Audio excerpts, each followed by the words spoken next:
si elle était pour moi ou si elle était pour le message, je l'ai pris pour moi et je vous le dis à vous. Voilà la question. Comment va ton âme?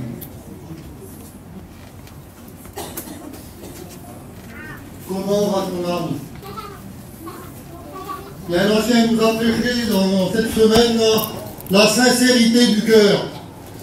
Alors réponds-moi pas à la question que je te pose, hein. Réponds-toi à toi. Mais mens-toi pas par des faux raisonnements, en te trompant toi-même par faux raisonnements. Rentre dans le fond de toi et regarde comment est ton âme. Comment est ton âme?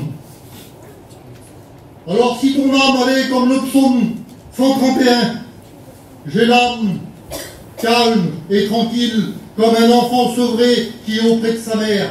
Une âme calme et tranquille, sevrée. Alors peut-être que le message ne va pas te parler.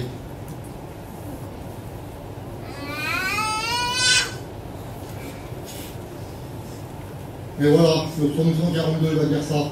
Nul prend souci de mon âme. L'âme, elle a une vie, elle a des soucis. Genèse 2:7.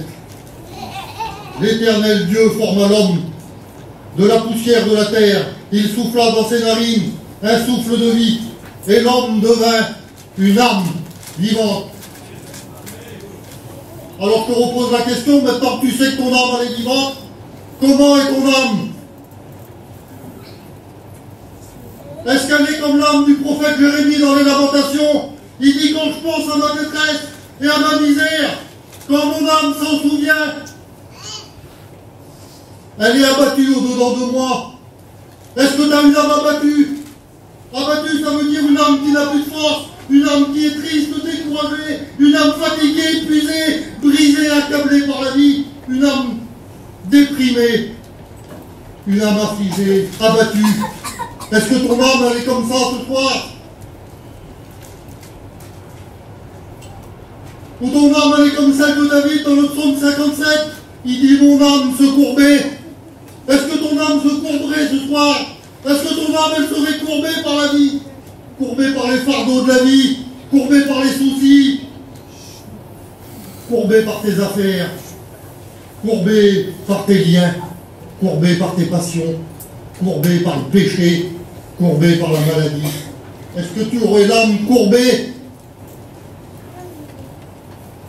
Ou alors est-ce que tu aurais l'âme comme le psaume 31, encore David? Il dit, tu vois ma misère, tu sais les angoisses de mon âme. Est-ce que tu aurais l'âme angoissée? Ou l'âme dépressive, j'ai mis, ça touche à l'angoisse. C'est la grande mode en ce moment des dépressifs. Ou est-ce que tu aurais l'âme suicidaire? Ah oui, non, je vais pas voir. Je m'occupe de la jeunesse, moi je suis un jeune étudiant. Croyez-moi, ça existe. Est-ce que tu aurais l'âme comme ça?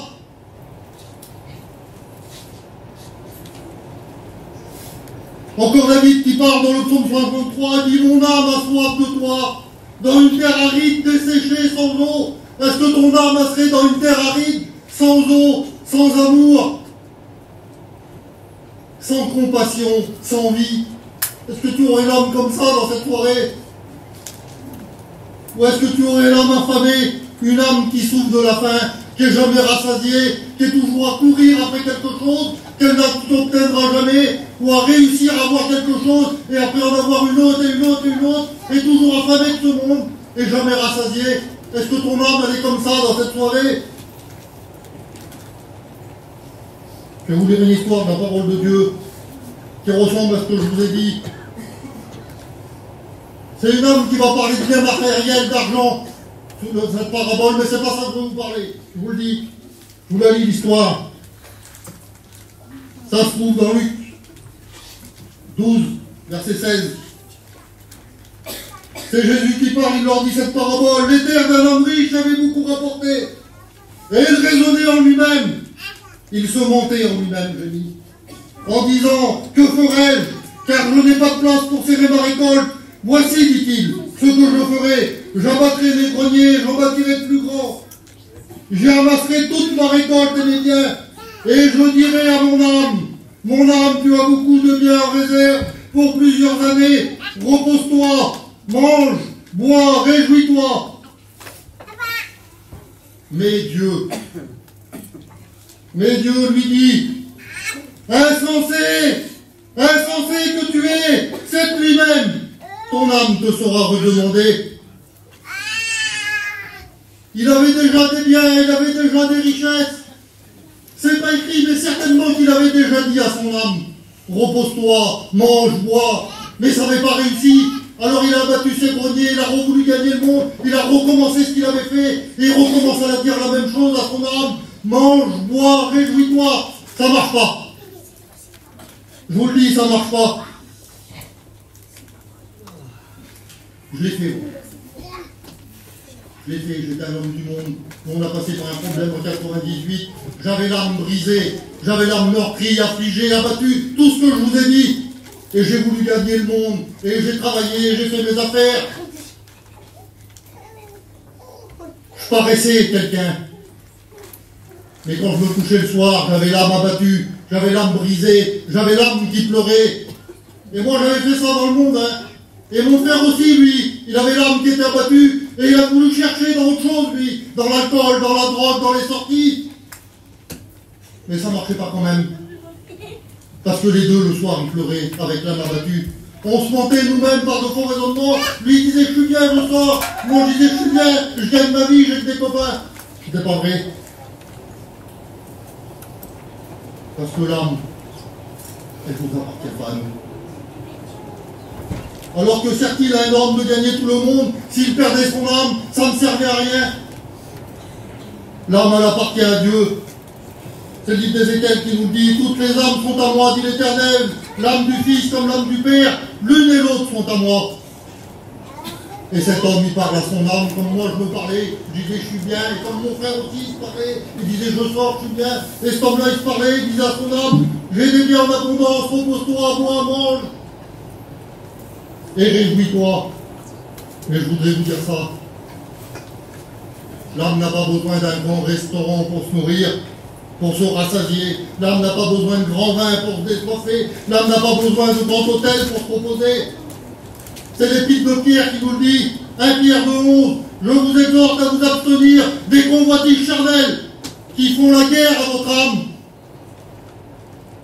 Tu te trompes, plus tu fais ça, plus on faisait ça, plus on faisait la guerre à notre âme, plus on s'éloignait de Dieu, et plus notre âme a pleuré, elle était brisée. L'âme n'a pas besoin de toutes ces choses que je vous ai citées. L'âme, elle a besoin de Dieu. Elle a besoin du Dieu vivant et vrai. L'âme a besoin de Jésus. Quand l'âme, elle est fatiguée, quand l'âme, elle a besoin de se reposer, elle n'a pas besoin d'aller à droite ou à gauche, ou dans le plus grand hôtel. L'âme, quand elle a besoin de se reposer, elle a besoin de Matthieu 11, 28. Venez à moi, vous tous qui êtes fatigués et chargés, et je vous donnerai du repos. Écoutez bien, il dit, je vous donnerai du repos. Mais il dit, prenez mon joug et recevez mes instructions, car je suis doux et humble de cœur, et vous trouverez le repos. C'est écrit comme ça dans ma Bible à moi. Pas du repos, le repos pour vos âmes, le repos de Dieu. Je me couche et je m'endors en paix, car toi seul, ô Éternel, tu mets la sécurité dans ma demeure, le repos de Dieu. Quand l'âme a la faim, elle n'a pas besoin d'aller dans les grands restaurants à droite, à gauche. Quand l'âme a la faim, elle a besoin d'Isaïe 55. Il dit, pourquoi posez-vous de l'argent pour ceux qui ne nourrissent pas? Pourquoi travaillez-vous pour ceux qui ne rassasient pas? Écoutez-moi, il dit. Et vous mangerez ce qui est bon, et votre âme se délectera de mets succulents. Ton âme elle a besoin de se mettre à la table de Dieu. Ton âme elle a besoin de manger les mets de Dieu. Ton âme elle a besoin de goûter à la paix qu'amène la parole de Dieu. Ton âme elle a besoin de goûter à la joie du salut. Ton âme elle a besoin de goûter à l'amour de Dieu, d'être envahi par l'amour de Dieu. J'ai un fruit là, j'ai un fruit, je l'ai goûté il n'y a pas longtemps. Le fruit de la consolation. Je ne peux pas vous dire la bonté qu'il est, je ne peux pas vous dire la force qu'il a. Il serait bon que tu le goûtes. Le fruit de la joie, de la sagesse, de l'amour, le fruit de la réconciliation, celui-là aussi je l'ai goûté, le fruit de la guérison. Ton âme elle a besoin de se mettre à la table de Dieu.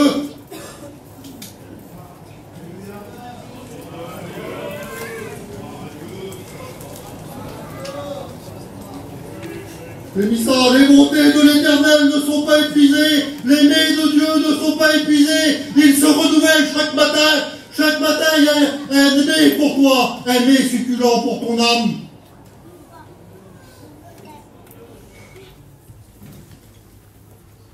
Quand ton âme a la soif, elle n'a pas besoin de boire tous les boissons du monde. Non. Quand ton âme a la soif, elle a besoin de Jean 7,37. Jésus, se tenant debout, s'écria, si quelqu'un a soif, qu'il vienne à moi et qu'il boive. Celui qui boira de l'eau que je lui donnerai n'aura jamais soif, et l'eau que je lui donnerai deviendra en lui une source d'eau qui jaillira jusqu'à dans la vie éternelle. Écoute bien ce que je vais dire. L'homme est poussière et retourne à la poussière. Le cœur de l'homme lui va retrouver tout. L'âme est éternelle. Et elle sait qu'il y a deux endroits où passer l'éternité. Elle sait que c'est l'eau de la parole de Dieu, que c'est la source d'eau vive qui l'amènera au paradis. Et c'est cette source-là que ton âme a besoin. Ton âme a besoin de Jésus. Il est la source d'eau vive. Que son nom soit béni. L'âme, là, je vous ai expliqué l'âme qui se repose, l'âme qui se rassasie, l'âme qui se désaltère. Mais l'âme ne peut pas se réjouir. Elle ne peut pas se réjouir, l'âme, si elle n'est pas restaurée. Si ton âme n'est pas restaurée, elle ne pourra pas se réjouir. Restaurer, ça veut dire remettre en bon état. Comme Dieu l'avait mis, ça veut dire relever, redonner des forces, rétablir, fortifier, ranimer, ça veut dire ressusciter.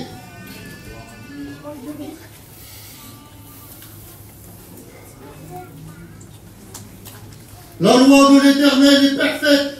La loi de l'Éternel, c'est la parole de Dieu. La loi de l'Éternel est parfaite. Elle restaure l'âme. Je voulais inverser.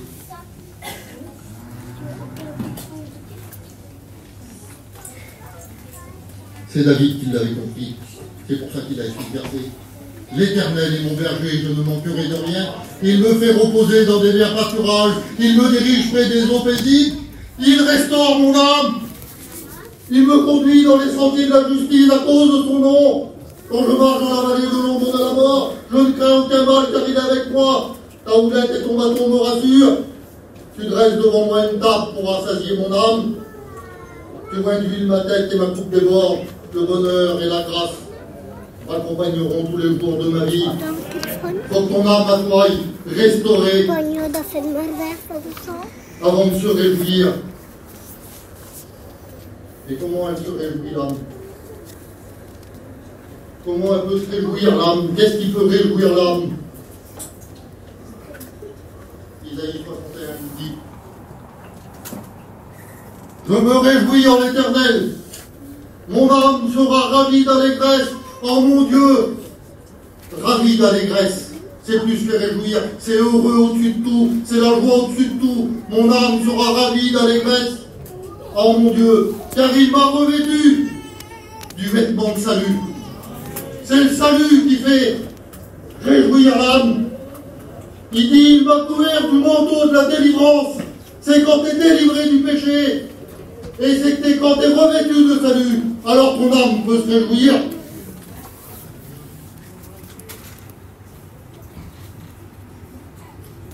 Je vous lis le dernier verset. L'Éternel a de la bonté pour qui espère en lui, pour l'âme qui le cherche. Cherchez l'Éternel. Pendant qu'il se laisse trouver, il va nourrir vos âmes, il va désaltérer vos âmes, il va reposer vos âmes, il va réjouir vos âmes. Que Dieu vous bénisse.